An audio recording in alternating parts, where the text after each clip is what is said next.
Graham saves around 400,000 a month. He gave up his real estate license. These guys move really fast. They are pumping out content. Hello there guys, I'm Patricia and welcome to The Break. We're giving you the tools and resources to learn, grow, navigate life like a boss and make money moves in process. I hope you're doing well. Today I'm gonna do a reaction video to someone that I've been a fangirl of for such a long time.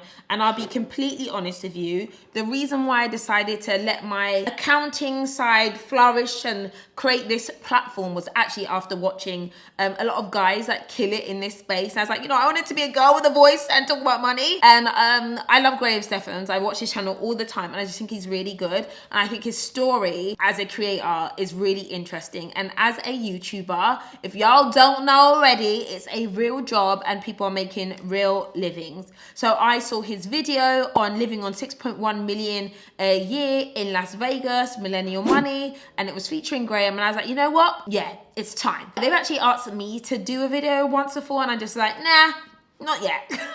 I'm not ready yet, but soon come. So I'm gonna go ahead and react to this video and let's see how it goes. My name is Graham Stephan. I'm 31 years old. I make $6.1 million a year in Las Vegas, Nevada.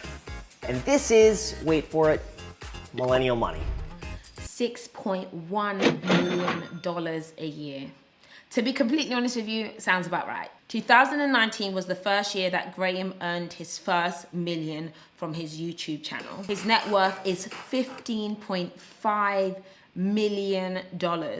I'm gonna assume that that's not all from YouTube. I'm gonna assume that that's from a number of different things that he does. But yes, is it possible to earn that much from 5 YouTube channels as well as deals plus affiliate links? Yes, it's definitely possible. My day is really boring. People think it's really exciting. Honestly, 10 hours a day is probably just spent just in front of a computer. So I would say usually I'll wake up anywhere between like 6 a.m. and 7 a.m.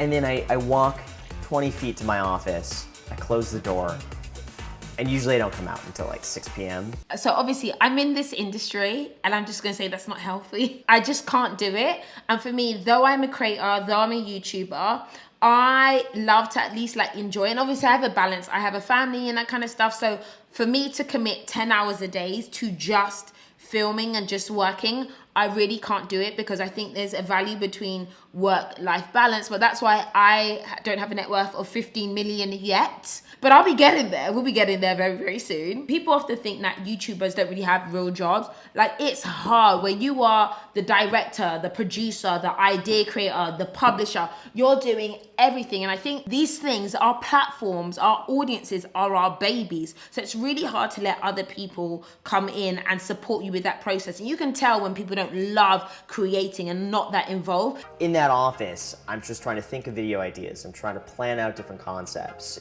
For some reason, I have an easier time planning videos on a beanbag than I do on the couch. But I edit on the couch. You could just take this, put it here. He still edits. Wow. I don't edit as much. I can edit, and when I'm like really like particular about a video, I'll just be like, just give me the files, I can edit myself. But one of the things I've learned, if I want to scale and I want to grow and I do want other things, I want to have balance, is learning to tell my vision to others is super important for me to be able to be productive. And usually then after about 6 p.m., 6:30, we're wrapped up and try to take the rest of the day off. You know what? I said it was a lot of hours, but it's not that bad. There are people with everyday hard jobs who work those 10 hours to 12-hour days. It's done.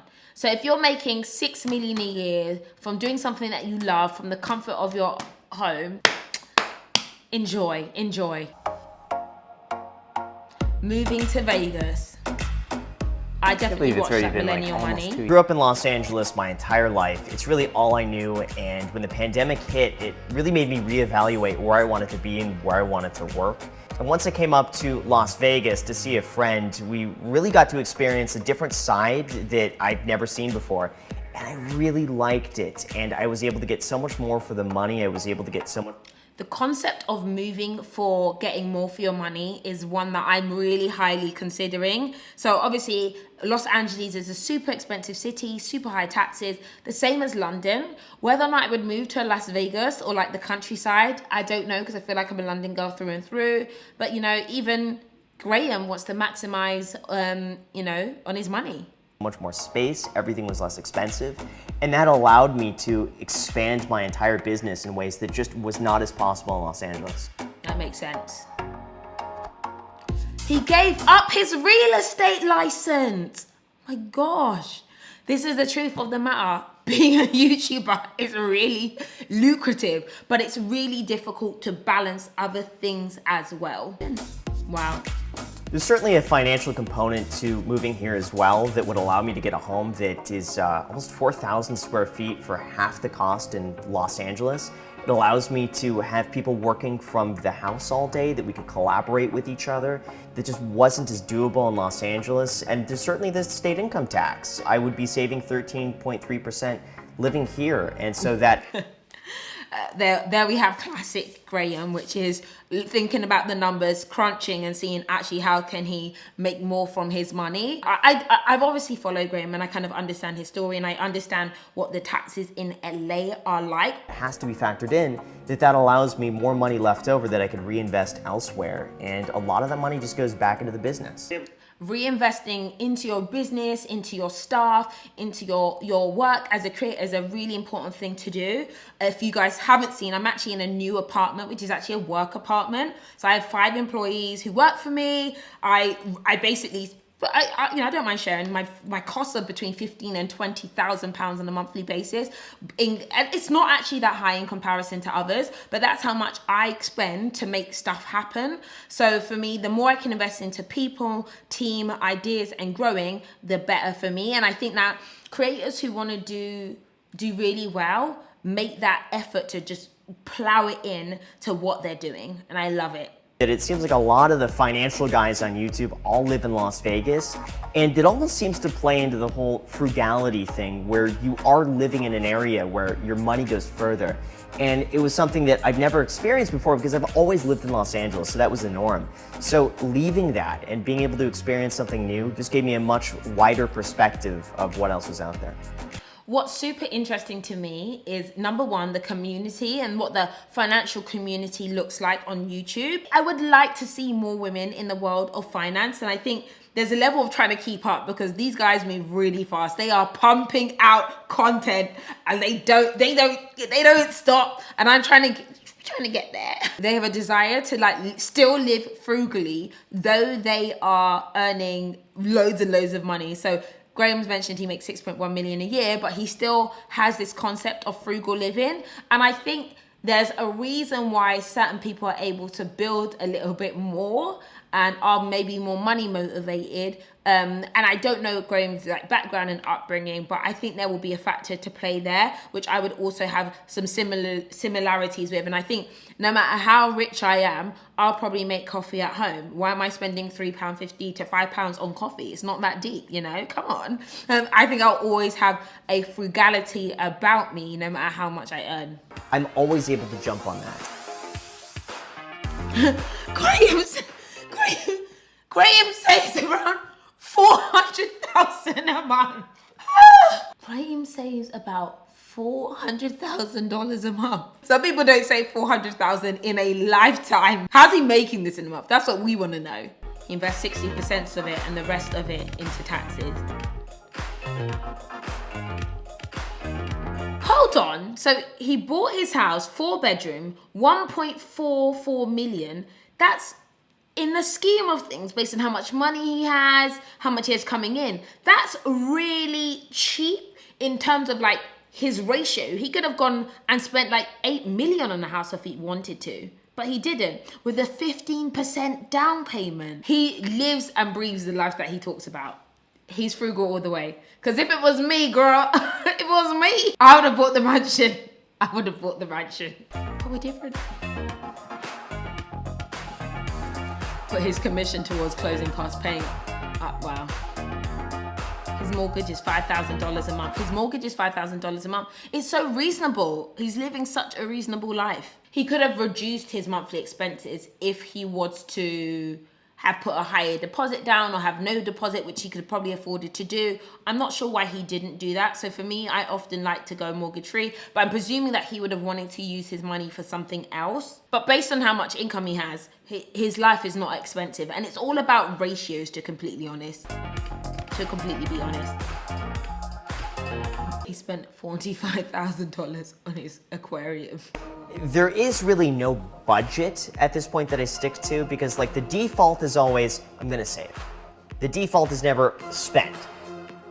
Graham! The default is save, it's not spend. So as you can see, he's got his money mindset in this place of, it doesn't really matter how much I'm making, or even though I'm making all this money, I need to have that thing called lifestyle inflation. He is not inflating his lifestyle just because his income's gone up. And that's a really important factor. And what's so interesting, he said there's basically no budget now, but his default is to save. If I do spend money, I mean, it's not enough to ever really move the needle. At the very most, it's going out to all-you-can-eat sushi. And the biggest thing that I would say that I've started spending money on that I never imagined in the past was being able to buy back my time. As an example of that, I would say sometimes delivering food to the house. If that means that He just hit the nail on the head. He used to be someone who'd like do anything to save money. And I'm not gonna lie, I've been that kind of person. And I think if you're someone who's grown up broke, not having seen the debt collectors, seen what happens when you don't have, the fear of not wanting to go back into those places changes the way your brain actually works. You almost have a nervousness about like spending to an extent, right? Obviously I still like the bags, right? But there is a level of me that's like, oh, but I could just walk it, or I'll just get the train, or why would I spend that much on a taxi when I could like that. These thoughts do go into my head a lot of the time. But actually realizing that, you know, just your time is more valuable. So actually order the food, it's okay, or get the taxi, it's okay, is actually a change of mindset. So when we filmed the first episode, I was spending about 20% of my time working as a real estate agent, and then the other 80% of the time, till probably like 2 o'clock in the morning every single night, I'd be making YouTube videos. He was just burning the candle at both ends because he really wanted this. And I love that. Like still having a full-time job, well, 20% of his time, and then also doing the YouTube channel is what a lot of people do. And I worked a full-time job for 6 years while being a YouTuber. And then after a while, I was like, actually, let me make this career a thing. So there is an element of, yes, you can probably balance the two depending on the other things that you have to do in your life. But there will come to a point where the scales will tip and you're like, what do I actually want to do? 2017, 18, 19, 20, 21, 4 years, guys. It's just so inspiring to see. And I mean, my story is very similar to Graham's in relation to, you know, building my career. I've probably taken a little bit longer, but, you know, I've been able to really maximize this as a career, and I love it. What's really interesting is that his income comes from YouTube, Teachable, sponsorship, and affiliate. But mine is similar, but I do not make a lot of money on YouTube ads. That's because I don't make a lot of content. Like compared to people who upload every day, I'm like once every 2 weeks on my other channel, and here I try to be a bit more consistent. But I have an interesting story. There was a season where I was viral and I was getting 30 million views a month. But the revenue I was making for the amount of work I was putting in was just, it was too intense. I was giving my everything, like eating, breathing, sleeping, couldn't sleep because I was doing these viral videos. And, you know, yes, it was nice to get 15 to 20 million views on a monthly basis. And for me, it was just, the ratio wasn't right. And there's other things that I've been able to do that are a bit more lucrative. That mean I don't have to like kill myself to make the same, if not more. So in 2020, the YouTube ad revenue made about $2.5 million. And in 2021, we're on track to probably hit about $2.8 to $3 million by the end of the year. 2.22. I wonder how many million views he does, but that's really good YouTube revenue. I showed you guys how I've made over $1 million on YouTube, but that was over a really long period of time. So over a 9-year period, I've probably made over $1 million on YouTube from just like revenue on my other channel. On this one, to be honest, I don't even look at the revenue. It's not something that I'm focused on at all. Maybe for the next year, I might think about focusing on the revenue, but it's not actually the goal for me. It's so weird. Maybe I should be more strategic about it. Pretty much doing everything myself. And it got to a point about 1.5 years ago where I had no time. I mean, I was going from probably 6 o'clock in the morning to 8, 9 p.m. at night. I just wouldn't care. I would just work. It didn't matter where I spent my time as long as I was doing something productive. Now I feel like I work a lot more efficiently, and every hour of my day is allocated to doing something. Graham is my kind of people. If I don't allocate every hour of the day, nothing happens. And I'm really proud of my calendar blocking. I know what's going on when. I knew that I was filming this video now. How am I able to get the most done during that time? And I've done my best to try to find as much balance as I can between having a life a little bit and working, even though I will say, like, work is my life in quite a big sense. And I enjoy it, but I've definitely become a lot more efficient and balanced in the process. Well done. I certainly think there is that risk of building your entire career on YouTube and potentially being at the whims of an algorithm. But I think to counteract that, we have such a supportive community. Yeah, that is a thing that I think a lot of us creators feel. It's a case of you have to be careful not to just rely on algorithms because they change all the time. And you kind of have to just learn to go with the flow. But it's also quite important to like make sure you connect with your audience. And I think this is what Graham's saying. A little bit to other platforms. And if something were to happen, I would always have something else to fall back on. And that relieves some of the stress or some of the need to, keep the hamster wheel going and really do this from a place of authenticity in the sense that, like, I really enjoy making content, not so much because it's like, oh, I need to sustain this lifestyle that just disappears if something were to happen to me. He just spoke the truth. Honestly, I think it's really hard to be a creator who doesn't enjoy creating. Like, you just can't do it if you're not genuinely, well, I can't, like, I really can't. So when you see me take my emotional breaks, it's because I'm wanting to come back. I haven't done a reaction video in such a long time, and I wanted to do that one. Just seeing Graham's journey, I think is super, super exciting.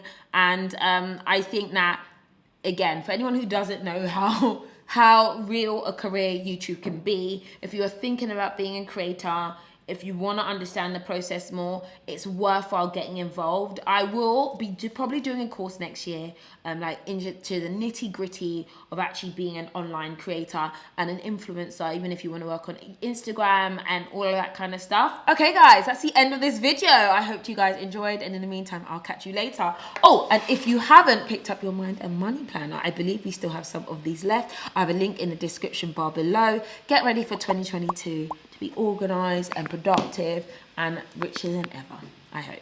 Okay, guys, thanks for watching. Bye.